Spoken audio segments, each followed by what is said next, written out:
चुकैहा, समय पड़ेगा सिर दे माटी के कर्ज चुकैहा, समय पड़ेगा सिर दे। बहुत शुक्रिया सुजीत भाई, सोहेल भाई शेर देखे थोड़े खास। समय पड़ेगा सिर दे माटी के कर्ज चुकैहा, वीर अब्दुल हमीद और उस्मान बनिहा, बेटा थाती हुआ देश के महान बनिहा, चाहे सेना के जवान या किसान बनिहा, बेटा थाती हुआ देश के महान बनिहा। बहुत शुक्रिया, बहुत बहुत धन्यवाद। दिलों में देश का जज्बा अजब तूफान रखते हैं, वतन पर जान देने का सभी अरमान रखते हैं कि हम अशफाक बिस्मिल और उस्मान के बेटे हैं, तो मजहब कोई भी सीने में हिंदुस्तान रखते हैं। बहुत बहुत शुक्रिया, बहुत बहुत धन्यवाद। गांव है और हमारे घोसी विधानसभा क्षेत्र के विधायक जो स्वर्गीय सुधाकर सिंह जी थे, पिछली बार जब यही कार्यक्रम हो रहा था इसी तिथि को हम सब लोग यहाँ थे और उन्होंने आते समय रास्ते में हम ही से शिलान्यास कराया था ब्रिगेडियर उस्मान साहब के नाम पर द्वार बनाने का। आज आते समय बेहद प्रसन्नता हुई, वो द्वार बन के खड़ा है, लेकिन सुधाकर सिंह जी आज हमारे बीच में नहीं है। उनके न होने का बेहद अफसोस है, दुख है, लेकिन अब विधाता को जो भी मंजूर था वो समय से पहले हमसे बिछड़ गए। अब उनके सुपुत्र जो भली भांति उनके अनुपस्थिति में उनकी जिम्मेदारी को निभाने का प्रयास कर रहे हैं। जरूरत इस बात की है कि हम सब लोग मिलकर के अपना सहयोग और आशीर्वाद देकर के उस नौजवान की हिम्मत को बढ़ाएं, ताकि आने वाले दिनों में वह भी अपने पिता की तरह इस क्षेत्र की जनता की सेवा के लिए तत्पर रहे और आगे बढ़ करके हर काम में अपनी भूमिका निभा सके। इसी के साथ एक बात और ऐलान करना चाहता हूं कि आज माननीय सांसद घोसी राजीव राय जी, हमारी उनसे बात हुई थी,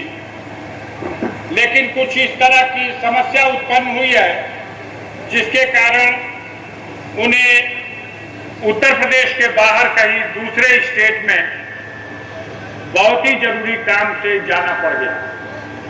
उन्होंने हमसे अनुरोध भी किया था कि मेरी तरफ से मेरे क्षेत्र की जनता को उस अवसर पर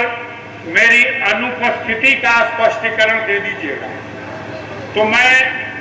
उनकी अनुपस्थिति के बारे में आपको सूचित कर रहा हूं और अब मैं सीधे सीधे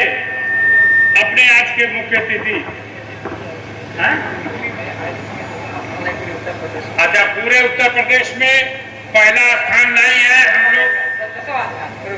10वां स्थान, इसका स्वागत कर रहे हैं। इसको फूल दीजिए और उसको आशीर्वाद दीजिए। बहुत बहुत धन्यवाद। आप कृपा करके बैठ जाइए।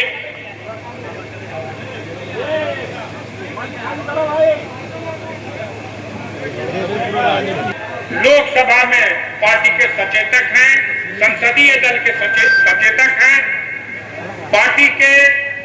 सबसे कर्मठ मैं देखता हूं कि राष्ट्रीय अध्यक्ष माननीय अखिलेश यादव जी के एक भाई होने के नाते, एक साथी होने के नाते, एक पार्टी के नेता होने के नाते ही नहीं, बल्कि जितना आगे बढ़ करके ये उनकी जिम्मेदारियों को समझते और निभाते हैं और सबसे ज्यादा उनका भरोसा जीतने में भी वो सफल है। हम सब लोग भी आज इस कार्यक्रम में आपका दिल की गहराइयों से जोरदार तालियों की गड़गड़ाहट के साथ स्वागत करते हैं और निवेदन करते हैं कि आप आइए और इस सभा को संबोधित कीजिए। आप रुक जाइए, आप मत पे उठान डालिए, आइए आइए सर, आप बैठिए। आप बैठ जाइए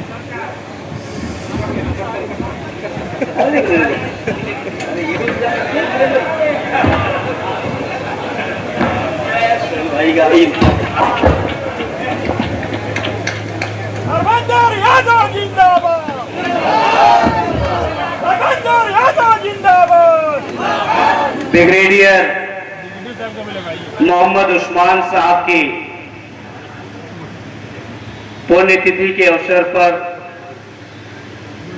उनकी जन्मभूमि बीबीपुर में आयोजित इस कार्यक्रम के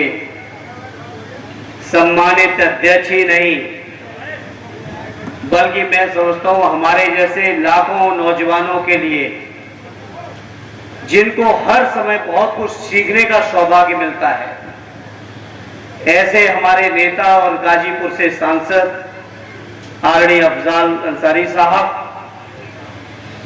इस कार्यक्रम में उपस्थित पार्टी के जिले के अध्यक्ष आदरणीय दूधनाथ जी, मोहम्मदाबाद, आसपास घोसी, मऊ, आजमगढ़, गाजीपुर, बनारस के आए हुए सभी हमारे पूर्व सैनिक साथीगण और इस कार्यक्रम के आयोजक जिन्होंने ब्रिगेडियर उस्मान साहब की जन्मभूमि पर लगातार जिस कार्यक्रम को कर रहे हैं, आदरणीय सुहेल साहब, आदरणीय सीताराम जी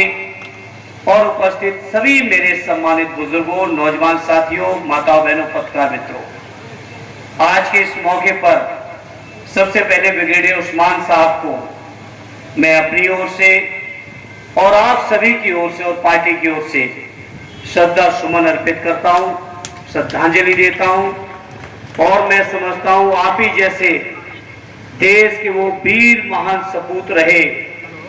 जिन्होंने बड़ी से बड़ी और अपने जीवन की सबसे बड़ी कुर्बानी देके भी भारत मां की न केवल रक्षा की बल्कि आज जो भारत मां का हमारा नक्शा है उस नक्शे को बचाने में अपना सर्वस्व न्यौछावर करने वाले मोहम्मद उस्मान साहब को मैं श्रद्धा सुमन अर्पित करता हूं, श्रद्धांजलि देता हूं और यहाँ के आयोजक समिति के सभी साथियों को, सुहेल साहब से लेकर उनके सभी सम्मानित साथियों को मैं इस बात के लिए धन्यवाद देता हूं कि कम से कम आपने इस कार्यक्रम के आयोजन की परंपरा को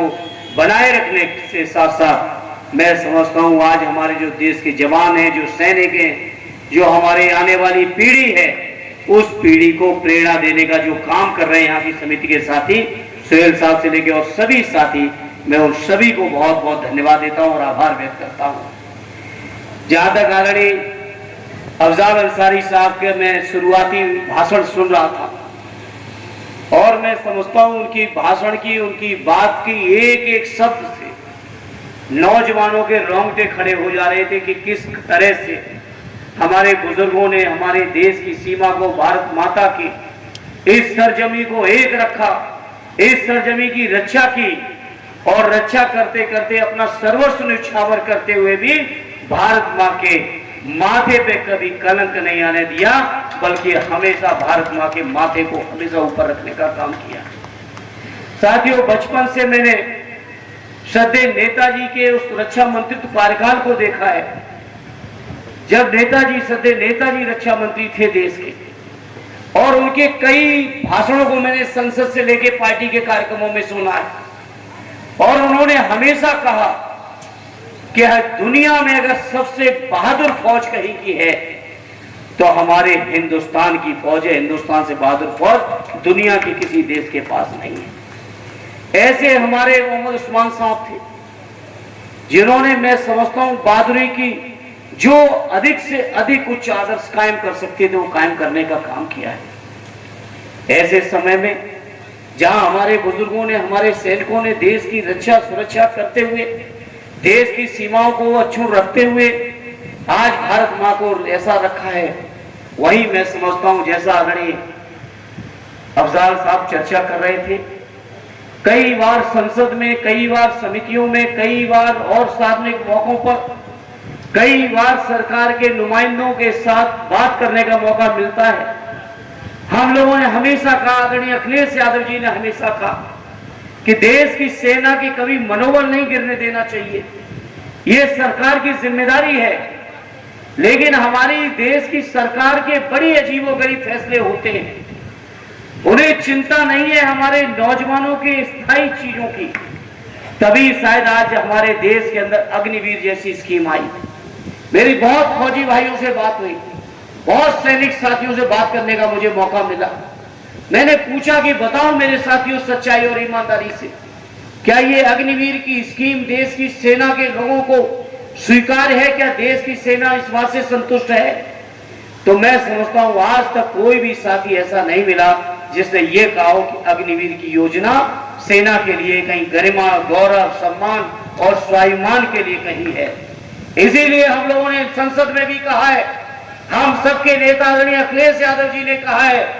जब कभी हम समाजवादियों को मौका मिलेगा दिल्ली में सरकार में भागीदारी देने का, तो सबसे पहला फैसला होगा अग्निवीर की भर्ती वापस लेंगे और जो पुरानी भर्ती की जो प्रक्रिया रही है उस भर्ती की प्रक्रिया को हम लोग कायम रखने का काम करेंगे। हमारे देश के अंदर इतना आर्थिक संकट नहीं है, इतनी अर्थव्यवस्था कमजोर भी नहीं है कि हम अपने सैनिकों को अग्निवीर की जगह स्थायी सेवा में स्थान देके उनको पूरे के पूरे जीवन का जो गौरव, गरिमा, सम्मान, स्वाभिमान, मैं समझता हूं किसी भी गांव में जहां एक या दो सैनिक भी हो जाते हैं,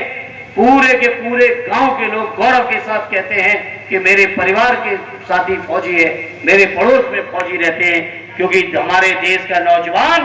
देश की रक्षा करने के लिए सबसे पहले आपको रहता है, दूसरा कोई विकल्प बाद में देखता है। इसे मैं इस मौके पर कहूंगा कि अग्निवीर जैसी स्कीम जो हमारे सेना का मनोबल गिरा रही है,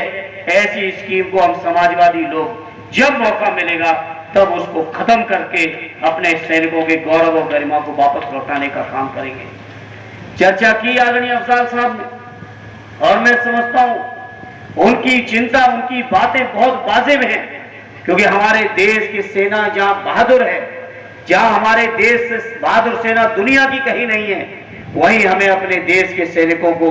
जितना अधिक से अधिक हो सकता है हथियारों से लेके युद्ध के सामानों से लेके उनकी सुविधाओं तक के लिए हम लोगों को अधिकतम प्रयास करना चाहिए। मैं समझता हूं आज के दिन यह संकल्प हम सबको जरूर दोहराना चाहिए। जहां हम लोग ब्रिगेडियर मोहम्मद उस्मान साहब को श्रद्धांजलि देने का काम कर रहे हैं, वहीं आज के इस मौके पर हमको इस बात का भी चिंतन करना चाहिए कि कैसे हम लोग अपने देश की पराक्रमी सेना, हमारे देश की बहादुर सेना, हमारे देश के वो सैनिक जिन्होंने कभी भी परेशानियों की चिंता किए बिना कष्ट उठाते हुए हमेशा भारत मां की रक्षा को करने में कभी कोई कुर्बानी देने में कसर नहीं रखी, अपने ऐसे सैनिक भाइयों को जहां उनके मनोबल को बढ़ाने का समय है, जहां उनके सम्मान और उनके गौरव को बढ़ाने का समय है, वहीं आज इस मौके पर कहना चाहता हूं, समाजवादी पार्टी को जब कभी मौका मिलेगा हम अपने सैनिक भाइयों के गौरव, गरिमा, सम्मान और सुविधाओं को बढ़ाने के लिए हर संभव प्रयास करेंगे। ये अपने सैनिक भाइयों को हम आज इस मौके पर विश्वास दिलाते हैं। साथियों, ब्रिगेडियर उस्मान जी की ये जन्मभूमि,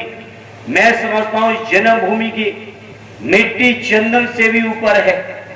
इस जन्मभूमि को जितना नमन करें उतना कम है, क्योंकि कोई मामूली बात नहीं है। लोगों को छोटे छोटे प्रलोभन मिल जाते हैं, लोग कहीं ना कहीं निष्ठाएं भूल जाती हैं। सोचिए, एक देश के सेना अध्यक्ष का मौका दे रहे थे पाकिस्तान के लोग, लेकिन उस पर लात मार के उन्होंने भारत मां के लिए कुर्बानी देना कबूल किया। ये सच्चाई है हमारे देश के बहादुर सैनिकों की, हमारे देश के नौजवानों की, जो कभी परवाह चिंता इस बात की नहीं करते हैं कि चाहे उनकी जान चली जाए, चाहे जितनी बड़ी कुर्बानियां हो जाए, लेकिन कभी भी राष्ट्र को जब कभी जरूरत पड़ी तो हम फक्र के साथ कहते हैं, हमारे कभी किसी सैनिक को रेजांगला की घटना देखी होगी जहां इतने 100 से ज्यादा सैनिक एक साथ शहीद हुए, वहीं फक्र की बात यह है एक भी सैनिक के पीठ पर गोली नहीं थी, सबकी छातियों पर गोली थी। ये हमारे देश के सैनिकों की बहादुरी, ये हमारे देश के सैनिकों की राष्ट्र के प्रति, जन्मभूमि के प्रति, अपनी राष्ट्र माता भारत के लिए उनकी कुर्बानियां हैं, उनका जज्बा है। तो ऐसे जज्बे को, ऐसे मनोबल को, ऐसे उत्साह को जितना भी हम सब सामाजिक लोग, राजनीतिक लोग बढ़ा सके, उतना कम होगा। इसलिए सदैव नेताजी ने जब अपना रक्षा मंत्रित्व कार्यकाल था, क्योंकि उनके रक्षा मंत्री बनने से पहले रक्षा मंत्रालय की व्यवस्थाएं कुछ और थी, देश के सैनिक शहीद हो जाते थे, उस शहीद सैनिक को, उनके परिवार और समाज और इलाके के लोगों को अंतिम दर्शन का भी मौका नहीं मिलता था। और सरकारें तर्क देती थी कि पैसा नहीं है, फंड नहीं है। लेकिन जब सदैव नेताजी देश के रक्षा मंत्री बने तो उन्होंने सारे कानूनों को बदला और बदल के ऐसी व्यवस्था की कि देश के किसी भी कोने में अगर कोई सैनिक शहीद होगा तो सैनिक को पूरे राजकीय सम्मान के साथ उनके अपने परिवार के बीच, उनके अपने जो धार्मिक परंपराएं उनके अनुसार उनका अंतिम संस्कार राजकीय सम्मान के साथ होगा। ये व्यवस्था देने का काम सदैव नेताजी ने किया। और यही मैं समझता हूं हम लोगों की जिम्मेदारी बनती है। हम समाज के लोग, राजनीतिक लोग, पदों पे बैठे लोग, जितना भी सैनिकों के सम्मान के लिए, सैनिकों के मनोबल और उत्साह को बढ़ाने के लिए, उनकी कुर्बानियों को सलामी देने के लिए हम लोग जितना भी कर सके उतना कम होगा। इसे आज के इस मौके पर जहां ब्रिगेडियर उस्मान जी को श्रद्धांजलि देता हूं, वही इस मौके पर देश में जितना, देश की रक्षा और सुरक्षा में जितने भी हमारे सैनिक लोगों ने कुर्बानियां दी हैं, उन सभी को मैं अपनी ओर से श्रद्धा सुमन अर्पित करते हुए और अपनी पार्टी की ओर से विश्वास और भरोसा दिलाते हुए, अपने नेता आदरणीय अखिलेश जी की ओर से विश्वास और भरोसा दिलाते हुए, जब कभी हम समाजवादियों को मौका मिलेगा तो आज जिस तरह से चिंता व्यक्त की आदरणीय अफजाल साहब आपने, मैं उम्मीद करता हूं जब समाजवादियों को मौका मिलेगा तो फिर हम लोगों को शिकायत करने का मौका नहीं मिलेगा, बल्कि अपने सैनिकों के सम्मान के लिए, सुविधाओं के लिए फैसले लिए जाएंगे। और केवल फैसले ही नहीं लिए जाएंगे, उन फैसलों को लागू भी कराने का काम हम समाजवादी लोग करेंगे। ये विश्वास और भरोसा दिलाते हुए एक बार फिर ब्रिगेडियर उस्मान साहब को श्रद्धांजलि अर्पित करते हुए और बीवीपुर से लेके घोसी तक की इस क्रांतिकारी सरजमी को नमन करते हुए अपनी बात को विराम देता हूं। जय हिंद, जय भारत।